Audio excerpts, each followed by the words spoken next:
মই এখন উকা কাগজ লৈছোঁ বগা কাগজ তাতে মই কিবা এটা লিখোঁ আৰু কি লিখিলে ভাল হয় সে নম্বৰ এটাই লিখোঁ একদম স্পন্টেনিয়াছলি আমি আমাৰ মাজত থকা এতিয়ালৈকে মই ৰোহিত সোণাৰক যিমানখিনি বুজিব পাৰিছোঁ সেইটো ভাবিয়ে তাৰ মানে কিবা এটা থটছ আমি মানুহৰ মাইণ্ডত ভৰাব পাৰোঁ নেকি বা হ'ব পাৰে নেকি তো তাকে ভাবি মই কিবা এটা মই লিখিছোঁ বাৰু কি লিখিছোঁ সেইটো এতিয়া নেদেখুৱাওঁ সেইখন মই ফোল্ড কৰি দিছোঁ আৰু ফোল্ড কৰি মই জাপি দিছোঁ ঠিক আছে মই ফোল্ড কৰি ইয়াতে থৈ দিওঁ আৰু এইখনক মই ফোল্ড কৰি দিছোঁ কি লিখা আছে অলপ সময়ৰ কাৰণে এখন হাতত এনেকৈ ধৰি থাকিলে হ'ল অলপ সময় লৈ থাকিলে হ'ল সৰি অলপ ওপৰত ধৰি থাকিলে হ'ল এইখন হাতে ধৰি থাকিলে হ'ল যাতে তাৰ পৰা অলপমান হ'লেও ফ্ৰিকুৱেঞ্চিটো যায় কাৰণ এটা অদ্ভুত কাম কৰিব বিচাৰিছোঁ এটা অদ্ভুত মেজিক এটা অদ্ভুত মৰহা মই অলৰেডি কিবা এটা লিখি দিলোঁ সেইটো কোনো কাৰণত চেঞ্জ হোৱাৰ কোনো সম্ভৱ নহয় চেঞ্জ হ'বতো নোৱাৰে কাৰণ সেইখন তোমাৰ হাতত আছে যিহেতুকে সেইখন কোনো কাৰণত চেঞ্জ হ'ব নোৱাৰে তাতে যিয়ে লিখা আছে চ' আমি এতিয়া ট্ৰাই কৰিম তুমি এই বস্তুটো এইকাৰণে কৈছোঁ যে তুমি যিমান সহজ যিমান চিধা যিমান ডাউন টু আৰ্থ যিমান সৰলতাৰে তুমি কথাখিনি ক'লা একদম স্পষ্ট ভাষাত কথাখিনি কৈছা কোনো ভাজ ভোজ নাই মৰম লগাকৈ কথাবোৰ কৈ গৈছা সেইটো যিটো থাকে তো সেই পাৰ্চনেলিটিটোক মই এডপ্ট কৰি বা মই অলপ যিমানখিনি বুজিব পাৰিছোঁ মই 3টা নম্বৰত ৰিলেট কৰিব পাৰিছোঁ যে তুমি হয়তো এইখিনি চিলেক্ট কৰিব পাৰিবা এতিয়ালৈকে চিলেক্ট কৰা নাই কিন্তু আমি চ' মই ৰিকুৱেষ্ট কৰিম যিকোনো 3টা নম্বৰ 1 আৰু 1000ৰ ভিতৰত যিকোনো 3টা নম্বৰ 3টা মানে কেনেকুৱা ধৰণৰ হ'ব মানে 2 7 8 মানে 3টা digit 3 digit number okay 3 digit number 907 হ'ব পাৰে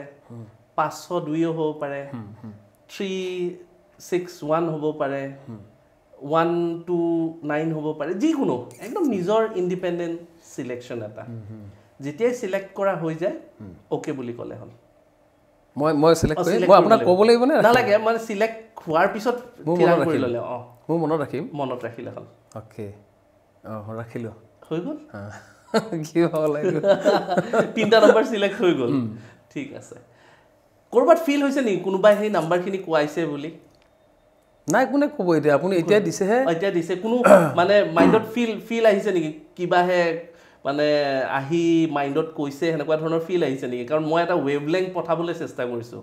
তোমাৰ মাইণ্ডে যদি সেই ৱেভলেংথটো কেটচ কৰে তেতিয়াহ'লে একজেক্টলি মই যিটো নাম্বাৰ লিখিছোঁ সেই নাম্বাৰটো তুমি এতিয়া ক'বলৈ গৈ আছা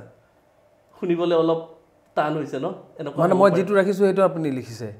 হ'ব যদি মোৰ ৱেভলেংথটো ঠিক হৈছে তেতিয়াহ'লে অবভিয়াছলি মই যিটো লিখিছোঁ তুমি সেইটোৱে ক'বা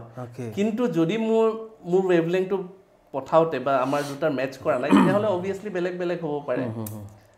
ফৰ দ্য ফাৰ্ষ্ট টাইম ঠিক আছে মোৰো এতিয়া ভয় লাগিছে কাৰণ পৰীক্ষাটো মই দিয়ে মোৰে ভয় লাগিছে এতিয়া ফৰ দ্য ফাৰ্ষ্ট টাইম বেলেগ মাইণ্ডত একো নানাকে একদম যিটো নাম্বাৰ তুমি চিলেক্ট কৰিছিলা 3টা ডিজিট সেই 3টা ডিজিট দৰ্শকসকলক জনাই দিয়া মই ক'ব পাৰোঁ কৈ দিব পাৰা ওকে 456 ওকে খুলি চোৱাচোন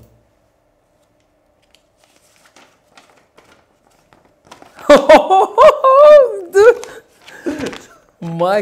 গড 456 কাৰণ মই কেনেকৈ হওক এইটো কি হয় মানে দাদা কেনেকৈ কৰিব পাৰে একবাৰ দৰ্শকসকলক দেখুৱাই দিয়া 456 এইটো মানে মোৰ এইটো বিশ্বাস কৰি এয়া গুজবাম্পছ মানে একদম খাৰা হৈ গৈছে 456 তাৰমানে মই চাই লওক মই ইমান দেৰি তোমাৰ লগত কথা পাতি এটাই বুজিব পাৰিছোঁ তুমি একেবাৰে সহজ ষ্টেপ বাই ষ্টেপ যোৱা মানুহ জঁপিয়া কৰা মানুহ নহয় একদম নৰ্মেল মানুহ চ' এটা দুটা তিনিটাকে থাকিবতো